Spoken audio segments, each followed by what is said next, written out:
नमस्कार बच्चों, good evening, Radhe Radhe. क्या हाल है? बढ़िया होंगे। अपन कोशिका के बारे में पढ़ रहे थे।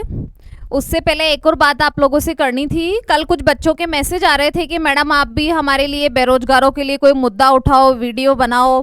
तो उससे रिलेटेड मैं आपसे बात करना चाह रही थी कि ऐसा नहीं है कि मैंने YouTube पे उसके लिए वीडियो बना के नहीं डाला या Facebook पे लाइव आके नहीं बोला तो इसका मतलब मैं आपके साथ नहीं हूँ। आपके साथ आने के लिए लाइव नहीं आए यही कोई मैटर नहीं करता है। मैं आप लोगों के साथ हर समय हूँ। जब बोलोगे, जहाँ बोलोगे, हमेशा रेडी रहूँगी। और आपके लिए ही मैंने कल ट्विटर अकाउंट बनाया। अदरवाइज मुझे कभी ट्विटर की आवश्यकता भी नहीं लगी और ना ही इतना टाइम होता है कि इतने सारे सोशल मीडिया अकाउंट्स को मैं हैंडल कर पाऊँ। तुम्हारे लिए ही स्पेशली मैंने कल ट्विटर अकाउंट बनाया है और मैं आज से ही आपकी वो मुहिम में साथ देती हूँ। और जब भी तुम बोलोगे, जहाँ बोलोगे, हमेशा तन मन धन से हमेशा रेडी रहूंगी। चाहे वो एसएससी, बैंक का, रेलवे का मैटर हो या रीट का हो या फर्स्ट ग्रेड का हो। तो आप बिल्कुल भी अदरवाइज मत लेना। और ये सोच, तुम्हारे लिए ही तो है यार। सब कुछ किसके लिए कर रहे हैं? तुम्हारे लिए ही तो कर रहे हैं ना तुम्हारे बिना हम हैं, ना हमारे बिना तुम हो। सब एक दूसरे के पूरक ही हैं अपन। तो अपन अब पढ़ना स्टार्ट करते हैं। सेल पढ़ा रही थी ना मैं आपको। सेल में अपन ने पढ़ा था, एक बार रिवाइज करवा देती हूँ, मेरे साथ साथ आंसर देना। कोशिका की खोज किसने की थी? रॉबर्ट हुक ने 1665 में डेड सेल को डिस्कवर किया था। लिविंग सेल की डिस्कवरी एंटोनी वॉन ल्यूवेनहॉक ने की थी। एनिमल क्यूल नाम दिया था। इसके बाद में अपन ने पढ़ा था सजीव जगत की सबसे बड़ी कोशिका ऑस्ट्रिच ओव्यूम।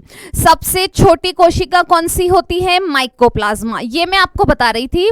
फिर मैंने आपको स्मॉलेस्ट सेल में दो आंसर बताए थे। सबसे छोटी कोशिका जीवन, कोशिका भित्ति रहित तो आंसर में माइकोप्लाज्मा, और कोशिका भित्ति सहित तो आंसर में कौन आएगा? बैक्टीरिया। इसके अलावा अब मनुष्य में बताना, इन ह्यूमंस, मनुष्य में, इन ह्यूमंस, मनुष्य में सबसे लंबी कोशिका, मनुष्य में सबसे लंबी कोशिका और मनुष्य में सबसे बड़ी कोशिका, मनुष्य में सबसे लंबी कोशिका, मनुष्य में सबसे बड़ी कोशिका और मनुष्य में सबसे छोटी कोशिका। इसका आंसर आप दो मुझे। हाँ, और एक और, मैंने आपको कल दो क्वेश्चंस दिए थे। एक दो बच्चों ने कमेंट बॉक्स में आंसर लिखा और ज्यादातर ने आंसर नहीं लिखा। इसका क्यों भाई? इसका क्या रीजन है? आंसर क्यों नहीं लिखा आपने? मैंने आपको एक क्वेश्चन पूछा था, कोशिका शब्द किसने दिया है? रॉबर्ट हुक ने सेल वर्ड दिया है। ये मैंने आपको कल क्वेश्चन पूछा था। एक बार आंसर लिख देती हूं। Cell word given by Robert Hooke. Cell word किसने दिया है?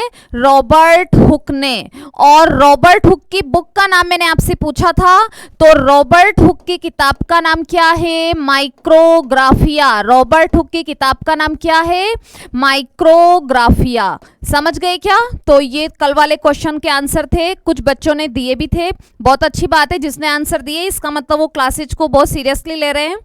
सबसे लंबी कोशिका, लॉन्गेस्ट सेल कौन सी होती है अपने अंदर?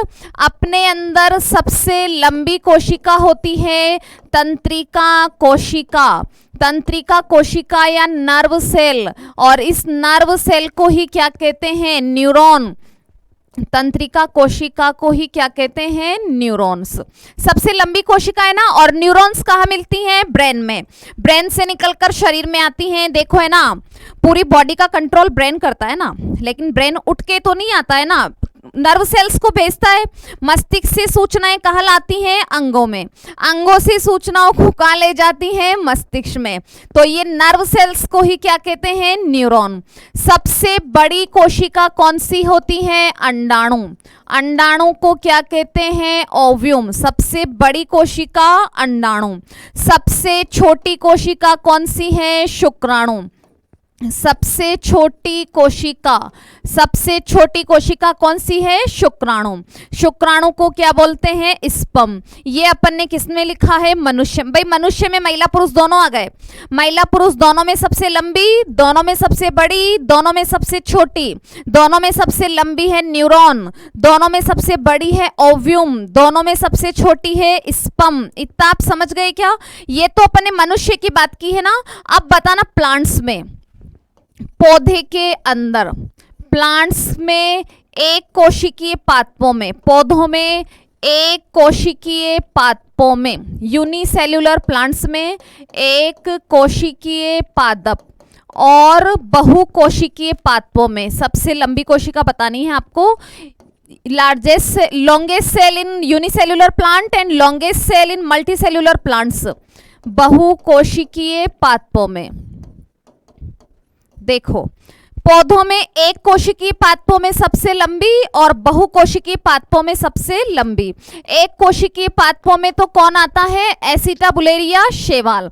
एक कोशिकीय पादपों में तो कौन आता है, एसिटाबुलेरिया शैवाल। एक कोशिकीय पादपों में तो आता है एसिटाबुलेरिया शैवाल। एल्गी है ये, इसकी सबसे लंबी कोशिका होती है, बट ये एक यूनिसेल्युलर प्लांट है, मतलब एक सेल से बना होता है। बहुकोशिकीय पादपों में कौन आता है, बोहमेरिया नीविया के तंतु। बोहमेरिया नीविया के तंतु बहुकोशिकीय पादपों में है, बोहमेरिया नीविया के तंतु। समझ गए? तो पौधों में एक कोशिकीय पादपों में तो एसिटाबुलेरिया शैवाल, बहुकोशिकीय पादपों में कौन आता है, बोहमेरिया नीविया के तंतु। ये तो अपन ने लंबी बड़ी ये सेल की बात की है ना। अब एक और क्वेश्चन लिखती हूं, जंतुओं में केंद्रक रहित कोशिका, without nucleus cell in animals. अब देखो मेरी बात सुनो, कुछ बच्चों ने मुझे ये भी बोला कि मैडम इंग्लिश वर्ड लिख दिया करो। मेरी बात सुनो, मैं साथ साथ बोलती हूँ इंग्लिश को, लेकिन मैं अगर दोनों लैंग्वेज में यहाँ पर लिखूंगी ना तो बहुत ज्यादा टाइम कंज्यूमिंग होगा, हाईली टाइम कंज्यूमिंग होगा, और अपन जो 2 पन्ने डेली पढ़ते हैं ना उतना भी कवर नहीं होगा। और आपकी प्रॉब्लम का ही सॉल्यूशन करने के लिए मैं टेलीग्राम चैनल पर दोनों लैंग्वेज में नोट्स डालती हूँ, हिंदी और इंग्लिश में। अब तुम खुद भी सोचो कि नोट्स सारे मैं लिखती हूँ, हिंदी में भी लिखती हूँ, फिर इंग्लिश में भी लिखती हूँ, तो मैं आप सबके लिए इतना सब कर रही हूँ, तो थोड़ा कष्ट आप उठाया करो कि टेलीग्राम पे से पीडीएफ लेके वहां से इंग्लिश में पढ़ लिया करो। बोलती हूँ मैं साथ में, या तो आप खुद लिख लो, स्पेलिंग में दिक्कत है तो मैं लिख के दे ही रही हूँ, और अब टाइम टू टाइम दे दूंगी। हाँ, 1-2 क्लासेज में अपन थोड़ा सा डिले हो गई थी मैं नोट्स डालने में, आगे से नहीं होगा। जंतुओं में केंद्रक रहित कोशिका, जंतुओं में केंद्रक रहित कोशिका, जंतुओं में केंद्रक रहित कोशिका। और सेकंड क्वेश्चन है, आप मुझे इस क्वेश्चन का आंसर देना, पौधों में केंद्रक रहित कोशिका, जंतुओं में केंद्रक रहित कोशिका और पौधों में केंद्रक रहित कोशिका। आप मुझे इसका आंसर दो, ये तुम्हारे कल के लिए सवाल हैं। Without nucleus cell in animals and without nucleus cell in plants, ये क्वेश्चन आप मुझे कल बताओगे। कमेंट बॉक्स में लिख के बताना, कल तो क्या बताओगे, कमेंट बॉक्स में लिख के बताना, आंसर तो मैं आपको कल बताऊंगी। फिर इतना आप समझ गए थे। इसके बाद में अपन पढ़ रहे हैं types of cell on the basis of nucleus, केंद्रक के आधार पर कोशिका के प्रकार। सेल देखो एक बड़ा टॉपिक है, बट ये एक बेसिक टॉपिक है, इसलिए मैंने पहले लिया है, क्योंकि अपन सारे सिस्टम्स पढ़ेंगे, वहां बीच बीच में सेल आएगी, तो मैं डायरेक्ट आपको सिस्टम भी पढ़ा सकती थी पढ़ाने में तो, लेकिन फिर तुम्हारे समझने में दिक्कत होती। केंद्रक के आधार पर कोशिका के प्रकार, केंद्रक के आधार पर कोशिका के प्रकार। Types of cell on the basis of nucleus, केंद्रक के आधार पर कोशिकाएं कितने प्रकार की होती हैं, 2। कौन कौन सी, एक तो होती है प्रोकैरियोटिक कोशिका, एक तो होती है प्रोकैरियोटिक कोशिका, प्रोकैरियोटिक सेल, और दूसरी होती है यूकैरियोटिक सेल। एक तो होती है प्रोकैरियोटिक कोशिका और दूसरी होती है यूकैरियोटिक कोशिका। समझ गए क्या? तो केंद्रक के आधार पर 2 प्रकार की सेल होती है, एक तो प्रोकैरियोटिक सेल होती है, एक यूकैरियोटिक सेल होती है। अब देखो इधर, यहाँ पे आता है एक वर्ड प्रो, मैंने आपको पहले ही फर्स्ट में ही मैंने आपको वर्ड पढ़ाए हैं ना, क्योंकि बायो चलती ही वर्ड से ही है, यहाँ पे वर्ड्स को तोड़ के पढ़ना होगा। प्रो शब्द का मतलब क्या होता है, आधे या अल्प, और कैरियो का मतलब क्या होता है, केंद्रक। कैरियो का मतलब क्या होता है? केंद्रक। प्रो शब्द का मतलब होता है आधे या अल्प। कैरियो का मतलब क्या होता है? केंद्रक। तो ऐसी कोशिका जिसमें कैसा केंद्रक हो? अल्प विकसित, क्या कहलाती है? Prokaryotic cell. और यू का मतलब क्या होता है? सुविकसित। कैरियो का मतलब क्या होता है? केंद्रक। वैसे देखो है ना, केंद्रक को इंग्लिश में क्या कहते हैं? न्यूक्लियस। केंद्रक को इंग्लिश में क्या कहते हैं? न्यूक्लियस। लेकिन इसके लिए साइंटिफिक वर्ड क्या होता है? कैरियो। ये ध्यान रखना, आगे आएगा, न्यूक्लियस पढ़ेंगे तब आएगा, आपको आंसर देना पड़ेगा वहां पर। तो यूकेरियोटिक ऐसी कोशिका होती है जिसमें कैसा केंद्रक हो? सुविकसित केंद्रक हो। प्रोकैरियोटिक सेल तो होती है अल्प विकसित केंद्रक। अल्प विकसित केंद्रक, इसमें तो अल्प विकसित केंद्रक होता है। और इस अल्प विकसित केंद्रक को ही क्या कहते हैं? अल्प विकसित केंद्रक को ही कहते हैं जीनोफोर।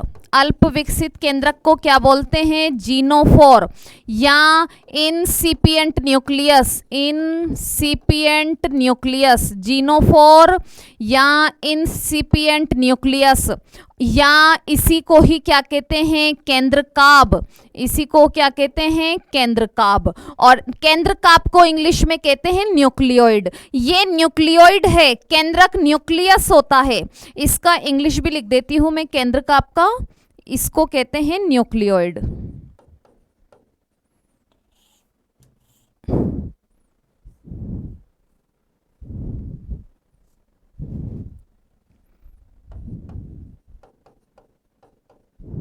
समझ गए?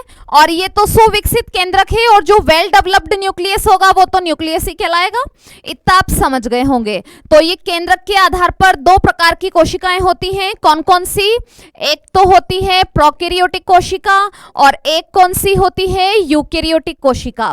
इसमें तो वेल डेवलप्ड न्यूक्लियस होता है और इसमें वेल डेवलप्ड न्यूक्लियस नहीं होता है।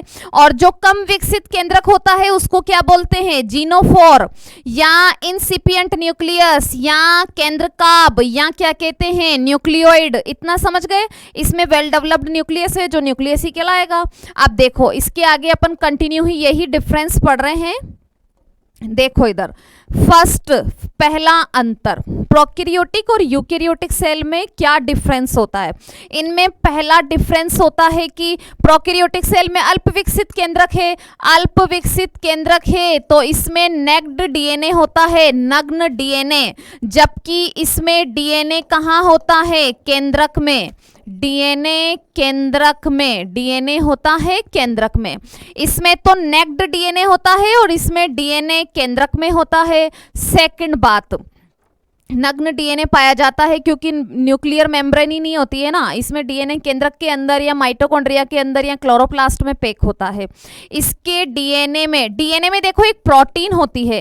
डीएनए में कौन सी प्रोटीन होती है? Histone protein.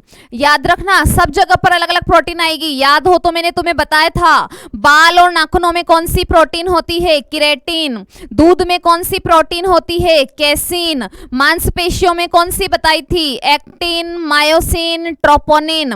गुड डीएनए में कौन सी प्रोटीन होती है? हिस्टोन। इसके डीएनए में हिस्टोन प्रोटीन क्या होती है? एब्सेंट। जबकि इसके डीएनए में हिस्टोन प्रोटीन क्या होती है? प्रेजेंट। इसमें तो मतलब मैंने तुम्हें कल भी बताया था ना भाई, सिंपल चीजें पहले आई दुनिया में। सिंपल से क्या बना? एडवांस। प्रोकैरियोटिक सेल पहले आई, ये प्रिमिटिव सेल है। यूकेरियोटिक सेल एडवांस सेल है। यूकेरियोटिक सेल में सेल के सारे फीचर्स होते हैं, और ये तो पुराना नोकिया वाला डब्बा है, ये लेटेस्ट है जो अभी वाला आपका फ्लैट मोबाइल है ना जिसपे व्हाट्सएप, ट्विटर, फेसबुक चला रहे हो, वो यूकेरियोटिक सेल है। वेल डेवलप्ड है, इसमें सारे फीचर्स होते हैं। तो इसके डीएनए में हिस्टोन प्रोटीन एब्सेंट, इसके डीएनए में histone protein present. Third number, तीसरा डिफरेंस, इसमें दोहरी झिल्ली वाले डबल मेम्ब्रेन, दोहरी झिल्ली वाले सभी कोशिकांग एब्सेंट होते हैं। दोहरी झिल्ली वाले सभी कोशिकांग अनुपस्थित, double membrane cell organelles are absent. जबकि इसमें दोहरी झिल्ली वाले सभी कोशिकांग क्या होते हैं? प्रेजेंट। इसमें नहीं होते। इसमें दोहरी झिल्ली वाले सभी कोशिकांग होते हैं। अब तुम्हारे दिमाग में एक क्वेश्चन आएगा कि मैडम दोहरी झिल्ली वाले क्या होते हैं, तो भाई अभी कोशिका पढ़ना स्टार्ट किया है, अभी चित्र बनाऊंगी तो वहां पे मैं सब बता दूंगी आपको कि दोहरी झिल्ली वाले को, दोहरी का मतलब है जिसके बाहर दो मेम्ब्रेन हो, तो दो मेम्ब्रेन वाले कौन से हैं, सिंगल मेम्ब्रेन वाले कौन से हैं, विदाउट मेम्ब्रेन वाले कौन से हैं, वो चित्र बनाएंगे तब आएगा। अभी याद कर लो डिफरेंस। इसमें दोहरी झिल्ली वाले कोशिकांग एब्सेंट, इसमें प्रेजेंट।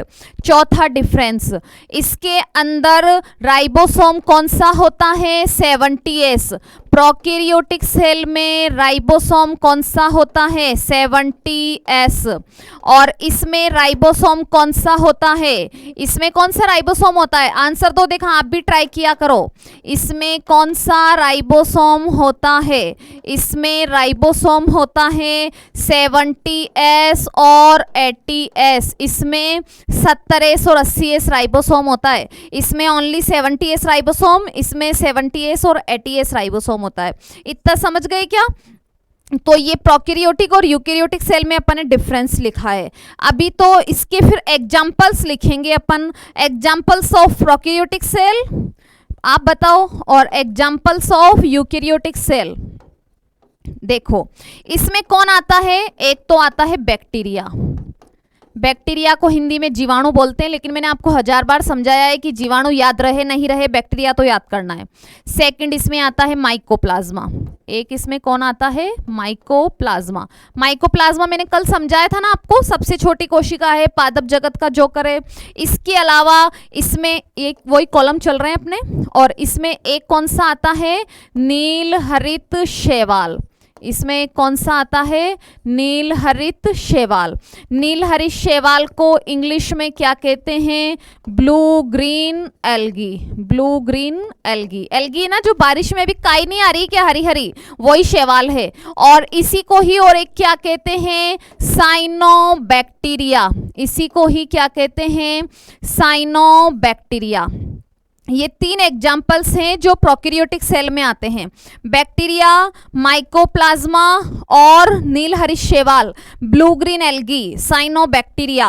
और इन तीन के अलावा शेष सभी किसमें आते हैं, यूकैरियोटिक सेल में। शेष सभी किसमें आते हैं, यूकैरियोटिक सेल में। समझ गए क्या? देखो तो प्रोकैरियोटिक सेल में अपन ने क्या लिखा है, नेक्ड डीएनए, इसमें डीएनए केंद्रक के अंदर, हिस्टोन प्रोटीन एब्सेंट, इसमें हिस्टोन प्रोटीन प्रेजेंट, इसमें double membrane cell organelles absent, इसमें प्रेजेंट, इसमें राइबोसोम 70S, इसमें राइबोसोम 70S और 80S। इसके उदाहरण बैक्टीरिया, माइकोप्लाज्मा और नील हरित शैवाल, ब्लू ग्रीन एल्गी, और इसके अलावा एक साइनोबैक्टीरिया। बाकी सभी किस में आएंगे, इस वाली यूकैरियोटिक सेल में। अपन सब किस में आएंगे, यूकैरियोटिक सेल में। प्लांट्स किस में आएंगे, यूकैरियोटिक सेल में। इतना समझ गए क्या? चलो आज तुम्हें एक कहानी सुनाती हूँ, बहुत दिन हो गए थे आपसे बात किए हुए, तो आज एक कहानी सुनाती हूँ मैं आपको। एक व्यक्ति था, उसने कभी पढ़ाई नहीं की थी, ना कोई कॉलेज गया, ना कोई टीवी देखी, जैसे गांव में होते हैं ना सिंपल से लोग, जिसने बाहर की दुनिया ही नहीं देखी होती है। खाली वो रोड पे बैठ के समोसे बेचता था, और उसका काम धीरे धीरे बढ़ता गया। समोसे वाला, अरे बहुत ज़्यादा छोटे छोटे काम से लोग बहुत बड़े बिजनेसमैन बन जाते हैं, तो काम अच्छा चल रहा था। उसने सोचा कि भाई मैं तो नहीं पढ़ा, ना मैं कभी शहर गया, ना मैंने टीवी देखी, तो उसने अपने बेटे को पढ़ाया। भाई आप ये सोचते हो ना कि जो मेरा सपना पूरा नहीं हुआ वो मेरी औलाद का तो कर ही दूंगा। तो उसने अपने बेटे को कॉलेज पढ़ने भेज दिया। अब वो बीए करके वापस आया गांव में। बीए करके आया तो उसके बाप से बोलता है आके कि भाई है ना, मैंने आपको पता नहीं कि पापा, मैंने सुना है कि है ना पूरे देश की अर्थव्यवस्था बिल्कुल मंदी के दौर पे आ गई है और अपन बहुत खतरे में पहुंचने वाले हैं, तो आप है ना फालतू ज़्यादा खर्चा वर्चा मत किया करो, ज़्यादा आलू वालू लाते हो अपन, ऐसे तो बिल्कुल उसमें आ जाएंगे बर्बादी में।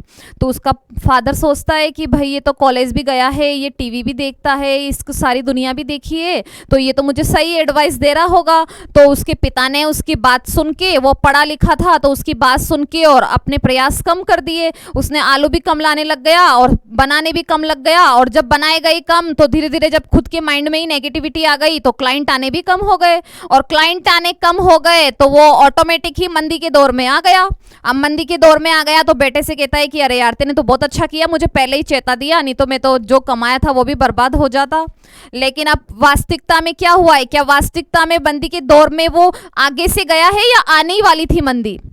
मंदी तो पता नहीं आने वाली थी या नहीं आने वाली थी, कल किसी ने नहीं देखा होता है। अपन ने ये भी नहीं देखा था कि कोरोना आएगा और अपन ऐसे घरों में बंद होके बैठ जाएंगे और फिर ऐसे कैमरे में पढ़ना पड़ेगा।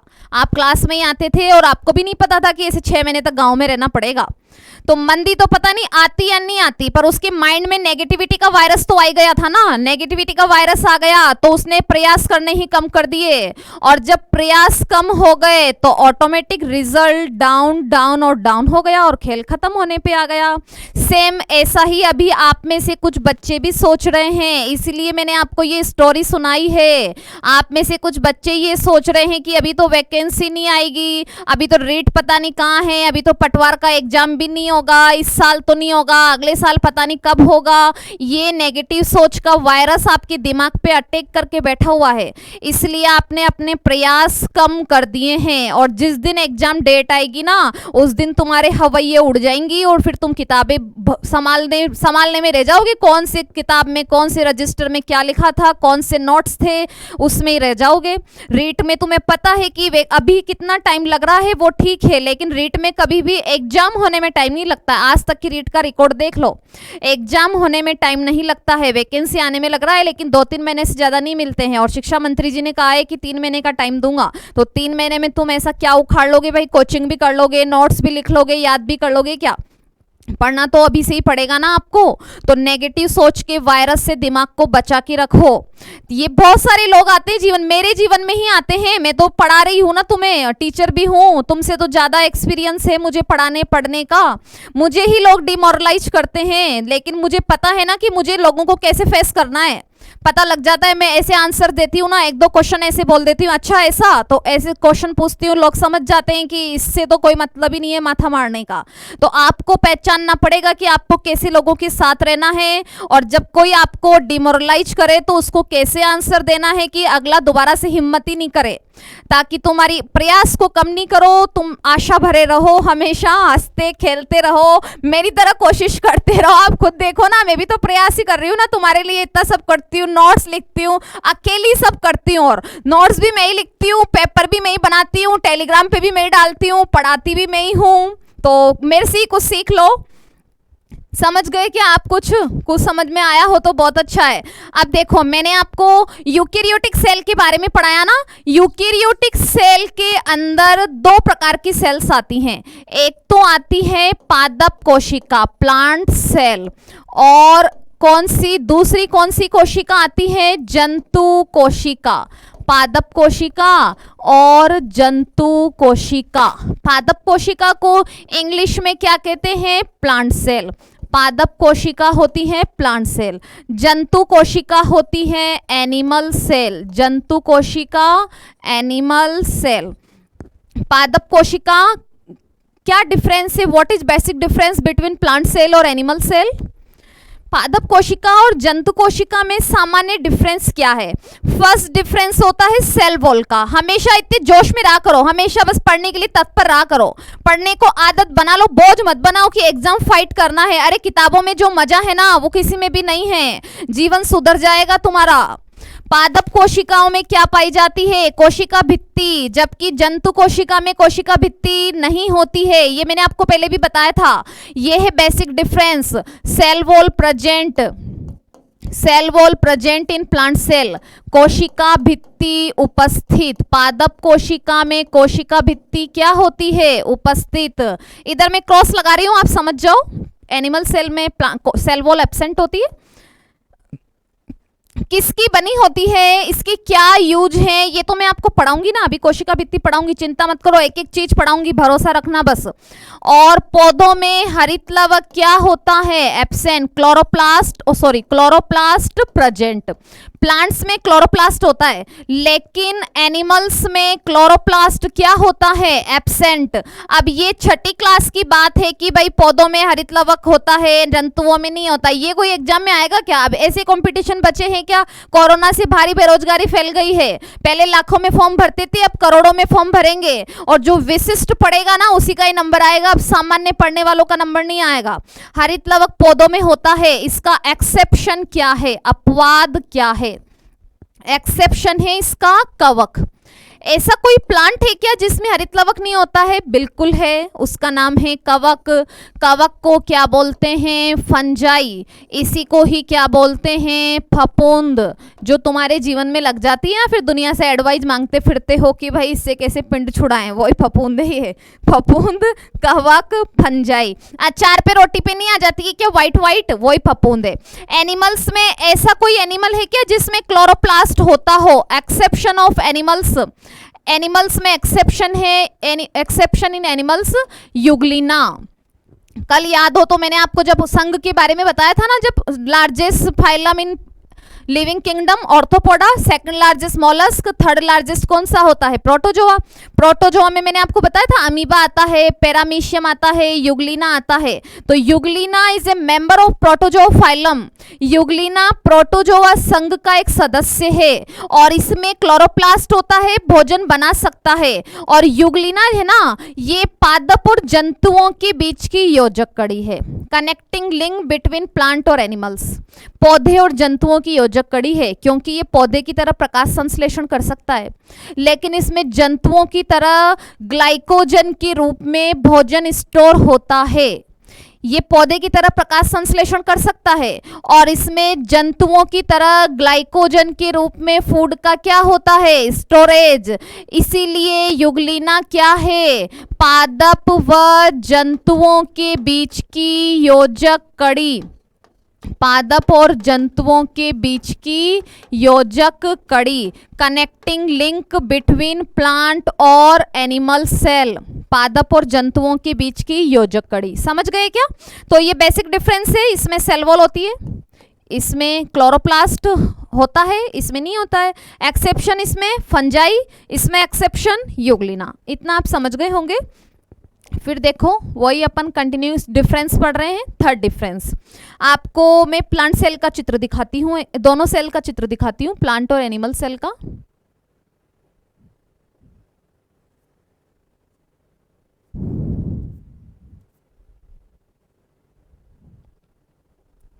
देखो डायग्राम दिख रहा है क्या आपको? This one is plant cell and this one is animal cell. इन दोनों में क्या डिफरेंस है? प्लांट सेल ऐसे है ना, आयत के आकार की, आयताकार, जबकि एनिमल सेल होती है वृत्ताकार, सर्कुलर होती है। फिर देखो ये जो आपको दिख रहा है ना, ये जो साइड में पिंक कलर का इधर आ गया और इसमें ये ही सेम कलर से जो बीच में है, ये इन दोनों सेल में ही क्या है? न्यूक्लियस। ये इन दोनों सेल के अंदर क्या है? केंद्रक। अभी मैं बोर्ड पे बना भी दूंगी, अभी डिफरेंस पढ़ रहे हैं तो आप इसमें भी देख लो।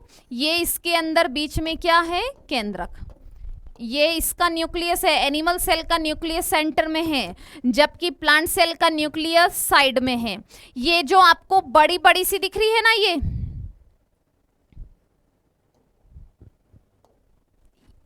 इतने बड़े आकार की है बीच के अंदर, ये वाली होती है रिक्तिका। ये वैक्यूल इन प्लांट सेल, ये है पादप कोशिका के अंदर रिक्तिका। जबकि ऐसी स्ट्रक्चर आपको इसमें नहीं दिख रही ना, इसमें ये छोटी छोटी सी दिख रही होंगी। ये यहाँ पर है छोटी सी, ये यहाँ पर है छोटी सी, ये एनिमल सेल की रिक्तिका है। बस मेरे को अभी आपको इस चित्र में इतना ही दिखाना था। और इसके अलावा और देख लो, ये जो ऐसे ऐसे फोल्ड हो रही है ना, ये तो एंडोप्लाज्मिक रेटिकुलम है। एंडोप्लाज्मिक रेटिकुलम पर ये जो ब्लैक ब्लैक स्पॉट दिख रहे हैं, ये राइबोसोम है। ये वाली जो आपको स्ट्रक्चर्स नजर आ रही हैं, ये माइटोकॉन्ड्रिया है। ये प्लांट सेल में देखो इधर साइड में दिख रही है ना माइटोकॉन्ड्रिया, ये है। यहाँ पर वो है लाइसोसोम, ये वाला है गोल्जी का। अभी मैं अलग से भी बना दूंगी चित्र, अभी डिफरेंस में आप इतना देख लो कि इसमें इतनी बड़ी रिक्तिका है और इतनी बड़ी रिक्तिका होने के कारण बाकी कोशिकांग कहाँ चले गए हैं, साइडों में। इवन न्यूक्लियस भी साइड में आ गया है और ये न्यूक्लियस से यहाँ पर फोल्ड हो रही है दोनों साइड में एंडोप्लाज्मिक रेटिकुलम। सेम ऐसा इधर देखो, इसमें रिक्तिकाएं बहुत छोटी छोटी हैं, न्यूक्लियस बिल्कुल सेंटर में है, दोनों साइड में एंडोप्लाज्मिक रेटिकुलम है। और ये रिक्तिकाएं छोटी होती हैं तो न्यूक्लियस वेल डेवलप्ड और बीच में होता है। ये इसकी माइटोकॉन्ड्रिया है, ये गोल्जी बॉडी है, ये लाइसोसोम है। दिख गया होगा आपको चित्र में डिफरेंस। अब देखो इधर अपन डिफरेंस पढ़ रहे थे और मैं आपको ये लिखाने वाली हूं कि जो पादप कोशिका होती है ना, इसमें केंद्रक कहाँ होता है, साइड में। ये R-TET में क्वेश्चन आया हुआ है, प्लांट सेल में केंद्रक कहाँ होता है, परिधि की ओर, साइड में, पेरिफेरल। परिधि बोलो, साइड बोलो, पेरिफेरल बोलो। न्यूक्लियस साइड में होता है, जबकि इसमें केंद्रक कहाँ होता है, बीच में, मध्य में, सेंटर में। ऐसा क्यों? इसका आंसर भी मैंने आपको चित्र में बता दिया है। ऐसा क्यों भाई? डिफरेंस 3rd नंबर, ये डिफरेंस से 4 नंबर। ऐसा क्यों? देखो, सबके घरों में पौधे होते हैं। अपन मान लो आपने घर में पौधे लगा रखे हैं, आजकल सबके होते हैं और लगाना भी चाहिए। और फालतू काम कुछ करो मत करो, जीवन में पौधा तो जरूर लगा देना, क्योंकि वो जितने साथ किताबें देती है ना अपना, उतना ही साथ पेड़ पौधे भी देते हैं। जीवन में साथ देती है बुक्स। किसी का भी साथ ले लो, कंफर्म नहीं कितने दिन साथ चलेगा, लेकिन किताबों का साथ हमेशा चलेगा। और एक पेड़ पौधे होते हैं जो अपने को सब कुछ दे रहे हैं, खाना और आपको फल सब्जियां, ऑक्सीजन, सारा एनवायरनमेंट, जो आपको प्योर एनवायरनमेंट मिल रहा है वो सारा प्लांट से मिल रहा है, तो लगाना चाहिए। अब मान लो आपको कोई काम पड़ गया, आप घर से बाहर चले गए, आपने पौधे में पानी नहीं डाला, तो फिर क्या होगा?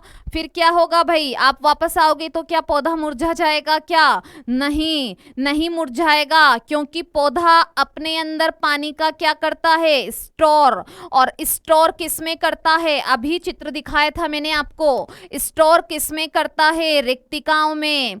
पौधे में रिक्तिकाएं पानी के स्टोर के कारण आकार में कैसी होती हैं? बड़ी, संख्या में ज्यादा, इसलिए न्यूक्लियस साइड में। इसमें रिक्तिकाएं, अब अपन पानी का संचय नहीं करते हैं, बहुत कम करते हैं, इतना करते हैं कि अपना इंस्टेंट काम चल जाए। तो रिक्तिकाएं आकार में कैसी होती हैं? छोटी, संख्या में कम, इसलिए न्यूक्लियस कहाँ होता है? बीच में। समझ गए क्या? तो ये डिफरेंस अपने को लिखना है। इसमें क्या लिखें?